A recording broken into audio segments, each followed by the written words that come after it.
ఓం శాంతి. శివ పరమాత్మ మహావాక్యాలు బాబా అంటున్నారు, బ్రాహ్మణ జీవితం మీరు విశ్వానికే ఆధారమూర్తులు. మీ వృత్తి ద్వారా, మీ దృష్టి ద్వారా, మీ శ్రేష్ఠ వృత్తి ద్వారా ఈ విశ్వమే పరివర్తన అవుతుంది. కాబట్టి మీరెంత నవ జీవితాన్ని తయారు చేయండి అంటున్నారు పరమాత్మ. మరి వాక్యాల గురించి ఏం చెప్తారా మహావాక్యాలు? ఇంకా మనం తెలుసుకుందామా? సదా నవజీవితం యొక్క ఈ ఉత్సాహంలో ఎగురుతూ వెళ్ళండి. ఎందుకంటే మీరు ఆధారమూర్తులు. కేవలం మీ జీవితానికి మీరు ఆధారమూర్తులు కాదు,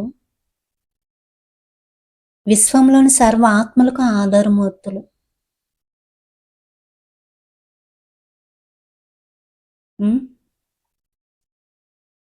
మీ యొక్క శ్రేష్ఠ వృత్తి ద్వారా విశ్వంలోని వాతావరణమే పరివర్తన అవుతూ ఉంది. మీ పవిత్ర దృష్టితో విశ్వంలోని ఆత్మలు మరియు ప్రకృతి రెండు పవిత్రం అవుతూ ఉన్నాయి. మీ దృష్టి ద్వారా సృష్టి మారుతూ ఉంది. మీ యొక్క శ్రేష్ఠ కర్మల ద్వారా శ్రేష్ఠసారి ప్రపంచం తయారవుతూ ఉంది. కనుక మీరు ఎంత బాధ్యతదారులు. విశ్వం యొక్క బాధ్యత కిరీటాన్ని ధరించి ఉన్నారు కదా. అప్పుడప్పుడు భారంగా అనిపిస్తే తీసేస్తున్నారా? ఏం చేస్తున్నారు? విశ్వం యొక్క బాధ్యత కిరీటం. ఎవరైతే డబుల్ లైట్గా ఉంటారో వారికి ఈ బాధ్యత కిరీటం కూడా సదా తేలికగా అనుభవం అవుతుంది.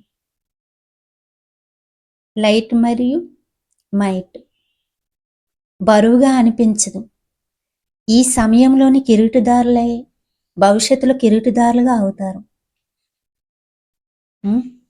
అయితే కొత్త సంవత్సరంలో ఏం చేస్తారు? అవ్యక్తి సంవత్సరాన్ని కూడా జరుపుకున్నారు. అవ్యక్తి సంవత్సరం జరుపుకోవటం అంటే పరిస్థితిగా అయిపోయారా, లేక ఇప్పుడు అవ్వాలా? పరిస్థితి ఏం చేస్తుంది? అవ్యక్తం అనగా పరిస్థితి అనే అర్థము. సంవత్సరం పూర్తి అయింది అంటే పరిస్థితిగా అయినట్లే కదా, లేక అవ్వలేదా? అవ్యక్తి సంవత్సరాన్ని ఇప్పుడు ఇంకా పెంచాలా? 2 సంవత్సరాలు కలిపి 1 సంవత్సరంగా చేయాలా? ఇప్పుడు మరింత ముందుకు వెళ్ళాలి కదా. అవ్యక్తి సంవత్సరం జరుపుకున్నారు, ఇప్పుడు పరిస్థితిగా ఏం చేస్తారు?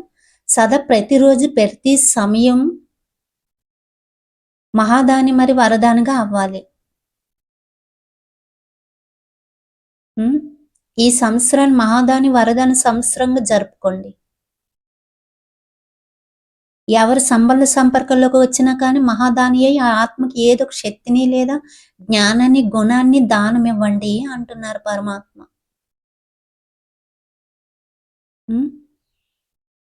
అచ్చా.